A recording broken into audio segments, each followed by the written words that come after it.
Assalamualaikum warahmatullahi wabarakatuh. Salam informasi untuk semua teman-teman Kim di Kota Malang. Sebagai pembekalan menghadapi ajang Kim Award tahun 2021 kali ini, perkenalkan saya memberikan sedikit pengetahuan tentang content created. Apa kabar teman-teman Kim Kota Malang semuanya? Sudahkah konten kalian menjadi perhatian utama audiens? Sudahkah konten kalian merasa dibutuhkan di lingkungan sekitar? Atau sudahkah kita berkontribusi maksimal dalam memberikan informasi positif dan bermanfaat yang dibutuhkan audiens?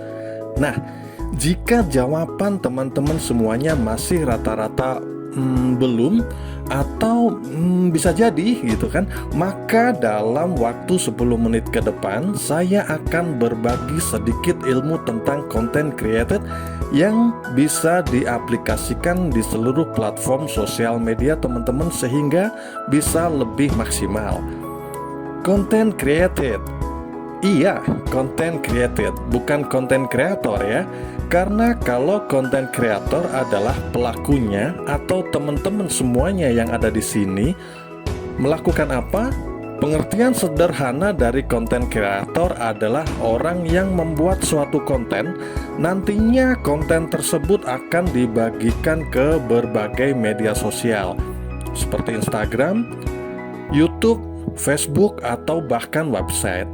Proses ini aktivitasnya dinamakan content created ya. Jadi kalau content creator adalah personalnya, aktivitasnya dinamakan content created. Baik, teman-teman sekalian, misi utama saya kali ini adalah bagaimana teman-teman semuanya yang selama ini membuat berita kelurahan bisa membuat berita yang lebih menarik. Lalu, apakah berita kelurahan dirasa tidak menarik?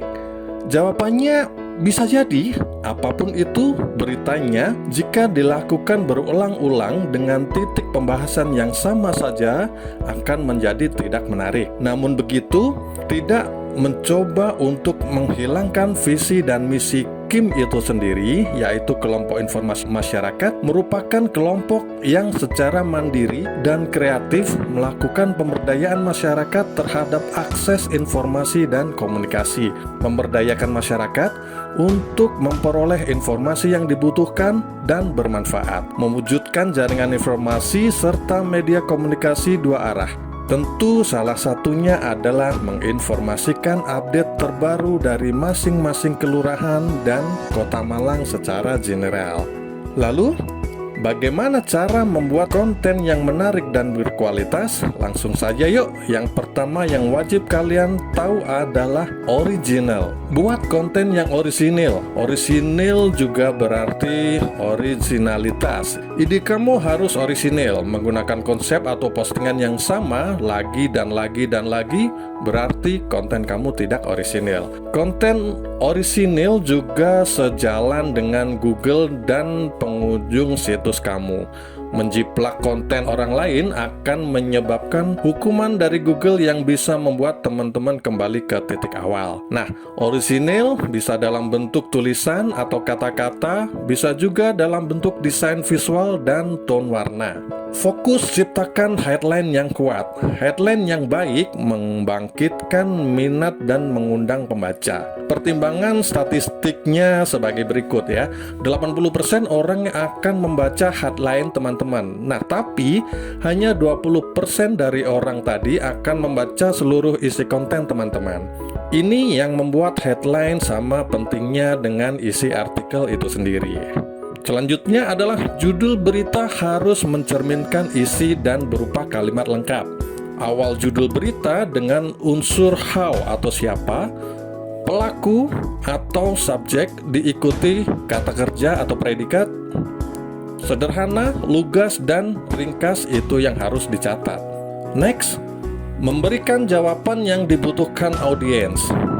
Ketika orang menggunakan mesin pencari, yang mereka ingin adalah jawaban, dan menjadi tugas mesin pencari untuk memberikan jawaban. Sama halnya ketika orang membaca sebuah postingan blog, melihat infografik, atau menonton sebuah video, mereka menginginkan jawaban untuk mendapatkan pengetahuan.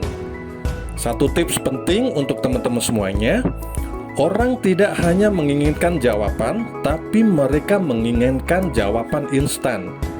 Jadi, buatlah konten yang mudah dibaca agar orang bisa menangkap bagian yang penting dengan cepat. Selanjutnya adalah akurat dalam melaporkan dan mengambil informasi.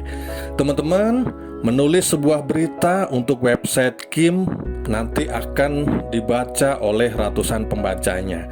Tapi ternyata apa yang kamu tulis adalah berita hoaks. Bisa teman-teman bayangkan dampak negatif pada Kim dan reputasi pribadi kamu sebagai penulis. Akurasi membangun kepercayaan pembaca. Ini berikut beberapa tips berkaitan dengan hal ini ya. Yang pertama, pertimbangkan siapa yang kamu tautkan. Apakah sumber yang dipercaya dan memiliki otoritas? Memberi tautan ke website berkualitas akan membangun lebih banyak kepercayaan dari pembaca. Yang kedua, memberi tautan ke lebih banyak konten. Semakin banyak kamu mendukung apa yang kamu tulis, konten kamu akan menjadi semakin terpercaya. Yang ketiga, buat tautan ke sumber dan konten lain untuk membantu mesin pencari mengetahui isi dari konten kamu dan bagaimana seharusnya konten ini dikategorikan. Oke, sekarang masuk ke materi kelima. Coba ciptakan engaging content. Engaging content menawarkan sesuatu yang baru, perspektif baru, pengetahuan, sesuatu yang bermanfaat, menginspirasi atau menghibur. Konten yang engagingnya memberi pembaca sesuatu yang belum pernah mereka lihat sebelumnya.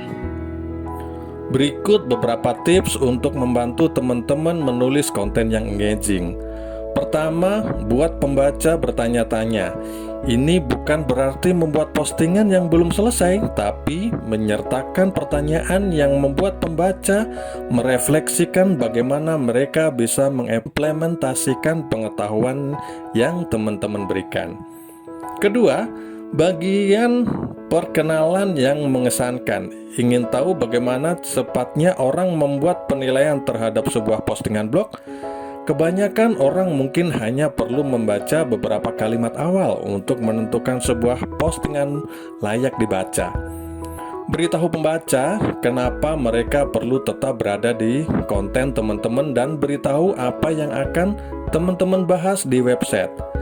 Buat mereka ingin membacanya, ya. Terakhir, orang menyukai cerita atau storytelling ya. Teman-teman bisa gunakan anekdot di bagian perkenalan atau cerita dalam postingan blog. Cerita bisa membantu mengklarifikasi sebuah poin. Bila mungkin, tambahkan cerita pada postingan blog teman-teman. Ini akan membuat postingan lebih engaging dan juga membantu pembaca untuk belajar. Perkuat dengan visual.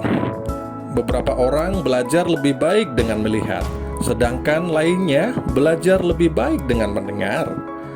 Yang pasti, tambahkan visual membuat orang belajar lebih baik. Baik gambar, video, atau diagram dapat membantu mengilustrasikan poin kamu. Apapun yang teman-teman tuliskan, tambahkan gambar. Tidak ada yang mau melihat paragraf teks saja. Jadi tambahkan gambar untuk membangun atau menambahkan nilai. Oke, terakhir gunakan teknik piramida terbalik atau inverted pyramid. Teknik penulisan ini merupakan salah satu senjata rahasia yang biasa digunakan oleh para jurnalis untuk menulis artikel berita yang dipublikasikan melalui website atau sosial media. Agar pesan yang disampaikan lebih mengena ke pikiran pembaca, pokok informasi biasanya ditulis pada awal paragraf. Kemudian, secara berturut-turut di bawahnya baru ditambahkan dengan informasi penjelas dan juga kalimat ekstra untuk memberikan kesimpulan isi berita. Yang tidak kalah penting adalah meminimalisir kesalahan penulisan atau typo.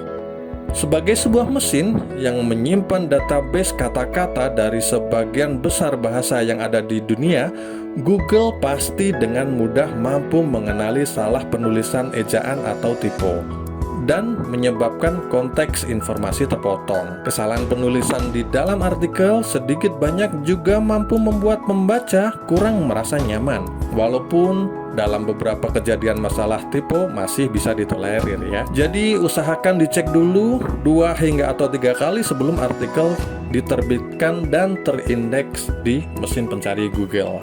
Nah, itu tadi 8 kunci utama teknik penulisan, judul, serta isi konten artikel untuk digunakan di website atau platform sosial media yang lain sehingga bisa lebih baik. Terus bersemangat untuk menciptakan kemanfaatan bagi masyarakat demi terwujudnya Kota Malang bermartabat ya. Terima kasih Kim Kota Malang, tumbuh cerdas kreatif. Wassalamualaikum warahmatullahi wabarakatuh.